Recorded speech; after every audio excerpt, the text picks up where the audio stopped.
अक्सर बच्चों का ये डाउट आता है यूजीसी नेट एग्जामिनेशन के सिलेबस में या सेट एग्जामिनेशन के सिलेबस में ये 10 यूनिट्स हमें दी गई है, तो किस यूनिट का क्या वेटेज होता है, किस यूनिट से कितने क्वेश्चन है जो पूछे जाते हैं, ये अक्सर स्टूडेंट पूछते रहते हैं।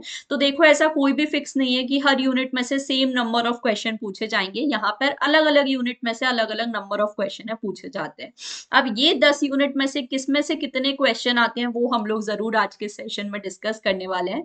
तो चैनल पे अगर आप फर्स्ट टाइम आए हो तो सब्सक्राइब जरूर कर लीजिए। यहाँ पर मैं आपके लिए डेडिकेटेडली क्लासेस लेकर आती हूँ सोशियोलॉजी सब्जेक्ट की, for net set assistant professor, PhD related भी सारा गाइडेंस है, सारे नोटिफिकेशन अपडेट हैं जो आपको इस चैनल पर मिल जाते हैं। तो चैनल को जरूर सब्सक्राइब कर लीजिए। मेरा नाम है जूही जैन एंड मैंने भी एग्जामिनेशन क्वालिफाई किया है। सो मेरा जो एक्सपीरियंस है पढ़ने का, पढ़ाने का, वो मैं आप सभी लोगों को इस प्लेटफॉर्म पर शेयर कर रही हूँ। सो जरूर आप मेरे साथ ज्वाइन कर सकते हैं। ये 10 यूनिट्स हैं जो हमारे सिलेबस में दी गई हैं। अब किस यूनिट का क्या वेटेज रहता है, तो लास्ट 5 इयर्स का डेटा हम लोग देखते हैं। 2021 से अगर हम लोग बात करें 2025 की, कितने क्वेश्चन है पूछे गए हैं।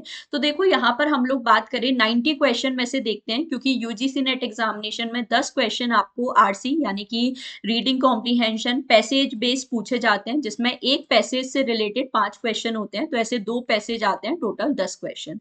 तो बाकी 90 क्वेश्चन कैसे यूनिट वाइज डिवाइडेड है वो हम लोग जरूर देख लेते हैं। तो देखो, ये जो डेटा है मैं हमेशा अपने स्टूडेंट को दिखाती हूँ।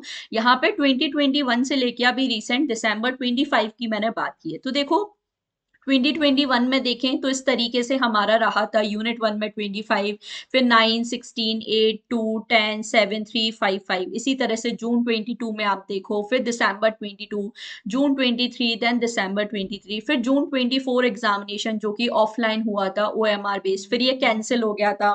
फिर अगस्त एग्जामिनेशन जो हुआ था रीनेट हमारा, फिर दिसंबर 24 साइकिल, देन जून 25 और दिसंबर 25। अब यहाँ पर आप इस डेटा को अगर ध्यान से देखो तो एक चीज आपको समझ में आएगी। सबसे ज्यादा जो क्वेश्चन है वो इन 3 यूनिट में से हमें पूछे जाते हैं। देखो, जैसे यूनिट 1 में आप देखो 25, ठीक है, फिर 16, फिर 20, फिर यहाँ पे लगभग 35 क्वेश्चन, फिर 26, फिर 28, फिर 19, 27, 29 और इस बार सबसे ज्यादा 38।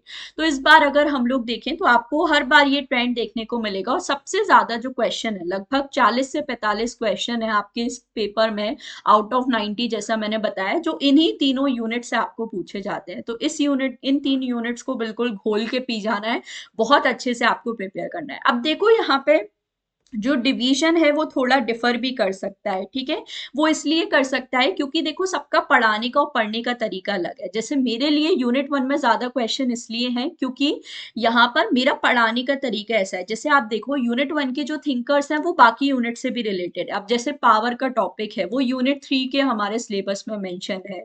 ब्यूरोक्रेसी का टॉपिक है, यूनिट 3 में मेंशन है। बट मैंने ऐसे प्रिपेयर किया है कि जो भी थिंकर पावर से रिलेटेड बात करते हैं, जैसे मैक्स वेबर बात करते हैं, मिशेल फूको बात करते हैं, तो जब मैं यूनिट 1 के इनके कॉन्सेप्ट्स पढ़ी हूँ तभी मैंने ये सारी चीजें कवर कर ली। तो ऐसे मेरा पढ़ाने का तरीका है कि यूनिट 1 के थिंकर्स जो हैं, जितने भी यूनिट्स में उनके जितने भी रिलेटेड कॉन्सेप्ट दिए गए हैं वो सारे मैं एक ही जगह प्रिपेयर कर लूँ, ठीक है। तो ये मेरा तरीका है। तो इसलिए मेरे अकॉर्डिंग जो यूनिट 1 है इसमें सबसे ज्यादा क्वेश्चन बनते हैं। तो ऐसे आपको याद रखना है, ठीक है। तो यहाँ पर थोड़ा बहुत जो वेटेज है चेंज होता रहता है, बट इन तीनों यूनिट का ज्यादा है। अब जैसे यहाँ पर आप देखो, अगस्त में तो यूनिट 1 से कम थे, बट बाकी यूनिट में बैलेंस थे। तो लगभग वही 40-45 क्वेश्चन का यहाँ पर भी एवरेज निकल कर आ गया था, ठीक है। तो इन तीनों यूनिट्स में से हमेशा क्वेश्चन कम ज्यादा होते रहते हैं, बट ओवरऑल वेटेज वही बनता है कि लगभग 40-45 क्वेश्चन है जो इन तीनों यूनिट से आपके लिए यहाँ पर बन रहा है। फिर बाकी यूनिट्स में देखो, जो वेटेज है वो चेंज होता रहता है। अब सबसे कम जो अभी वेटेज देखने को मिल रहा है वो यूनिट 10।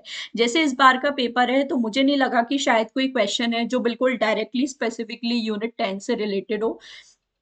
कुछ एक दो क्वेश्चन हो भी सकते हैं, जैसे मैंने बोला कि टॉपिक्स जो हैं वो रिलेटेड हैं। जैसे यूनिट 10 में कल्चर का टॉपिक आ जाता है, रिलीजन एजुकेशन का टॉपिक आ जाता है, तो वो हमारे बाकी यूनिट से भी रिलेटेड है। जैसे एजुकेशन से रिलेटेड इस बार आपको एक स्टेटमेंट पूछा गया था, तो वो मैंने यूनिट 3 में इंक्लूड कर लिया। तो इसलिए मेरे अकॉर्डिंग जो एग्जैक्ट ऐसा मुझे कोई क्वेश्चन नहीं दिखा जो स्पेसिफिकली यूनिट 10 से रिलेटेड हो, इसलिए मैंने यहाँ पे 0 रखा है। बट इस टेबल से आपको एक ओवरऑल आइडिया मिल जाएगा किस यूनिट से कितने क्वेश्चन पूछे जाते हैं, ठीक है। अब जैसे यहाँ पे देखो यूनिट 9 का वेटेज काफी अच्छा है, जैसे 10 क्वेश्चन, ठीक है, 7 क्वेश्चन जो अकबर अभी लगभग हमें पूछे जा रहे थे। बट इस बार यूनिट 9 से सिर्फ 4 ही क्वेश्चन पूछे गए। वो इसलिए हुआ क्योंकि हमारा जो आरसी है, रीडिंग कॉम्प्रीहेंशन है, वो हमारे यूनिट 9 से रिलेटेड ही था। तो आपका आरसी का भी फर्क पड़ जाता है। जैसे देखो इस बार यूनिट 4 के ज्यादा क्वेश्चन थे क्योंकि आरसी यूनिट 4 से रिलेटेड नहीं था। अब यहाँ पे अगर हम लोग देखें दिसंबर 23 वगैरह में या जून में, जो आरसी है वो आपका यूनिट 4 से रिलेटेड था, तो इसलिए यहाँ पे क्वेश्चन कम हो गए थे। तो ऐसे आपका वेटेज बाकी यूनिट्स का चेंज होता रहता है। बट यूनिट 8 का काफी अच्छा वेटेज है, लगभग यहाँ पे 8 से 10 क्वेश्चन है जो आपको हर बार बन ही जाते हैं, ठीक है। सो इस तरीके से आप लोगों को बिल्कुल अच्छे से तैयारी करके चलनी है। आई होप ये जो सेशन है आपको हेल्पफुल लगा होगा और समझ में आया होगा कि किस यूनिट से कितने क्वेश्चन पूछे जाते हैं। सो इसी तरह की हेल्पफुल वीडियोस के लिए चैनल को कर लीजिए सब्सक्राइब। और कोई भी आपका डाउट है तो आप जरूर मुझे कॉमेंट सेक्शन में बता सकते हैं, मैं उस टॉपिक पर भी आपके लिए वीडियो लेकर आऊंगी। सो आज के लिए बस इतना ही। Don't forget to like and share the video. Thank you so much for watching.